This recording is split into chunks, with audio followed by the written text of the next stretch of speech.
اگر آپ کو دعوت کھلانے کا شوق ہی ہے تو غریبوں اور محتاجوں کو دعوت کھلاؤ۔ السلام علیکم۔ آج میں آپ لوگوں کو افطاری کروانے کی فضیلت کے بارے میں بتاؤں گی۔ اگر کسی کو افطاری کروائی جائے تو اس کو کتنا بڑا اجر ملتا ہے۔ رسول پاک صلی اللہ علیہ وسلم نے ارشاد فرمایا، اگر کوئی شخص کسی روزے دار کو افطاری کرواتا ہے تو روزے دار کا اجر کم کیے بغیر اس شخص کو بھی اتنا ہی اجر ملتا ہے جتنا ایک روزے دار کو اجر ملتا ہے۔ صحابہ نے عرض کیا، یا رسول اللہ صلی اللہ علیہ وسلم، ہم میں سے تو ہر کوئی شخص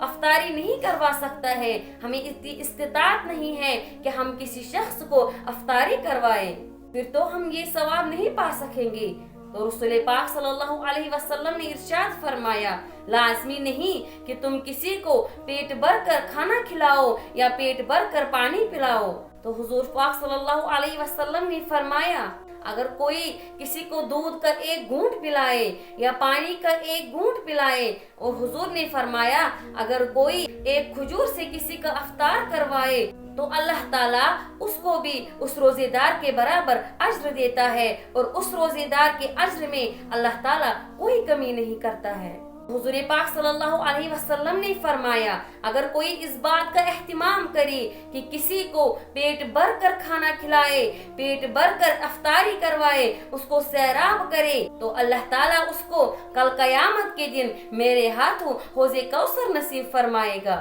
اور جب وہ حوض کوثر کا جام پیے گا تو حضور پاک صلی اللہ علیہ وسلم نے فرمایا، جنت میں داخل ہونے تک محشر کا پورا دن، جو دن 50,000 سال کا ہوتا ہے، تو اس کو پورے دن پیاس نہیں لگے گی۔ اگر آپ ایک مٹھی کھجور بھی مسجد میں بیچ دیں یا ہمسایوں میں بیچ دیں اور انہیں کہہ دیں کہ آج آپ میری طرف سے افطاری کریں، وہ ایک دی ہوئی کھجور بھی پورے روزے کا ثواب نامہ اعمال میں درج کروا دے گی۔ آج کل یہ فیشن بنا ہے ہمارے معاشرے میں کہ ہم اپنی نمائش کے لیے لوگوں کو افطار کرواتے ہیں، بڑے بڑے لوگوں کو افطار کرواتے ہیں، اور جو غریب لوگ ہوتے ہیں ان کے گھروں میں جا کر دیکھتے بھی نہیں ہے کہ ان کے پاس افطاری کے لیے کچھ کھانے کے لیے بھی ہے کہ نہیں۔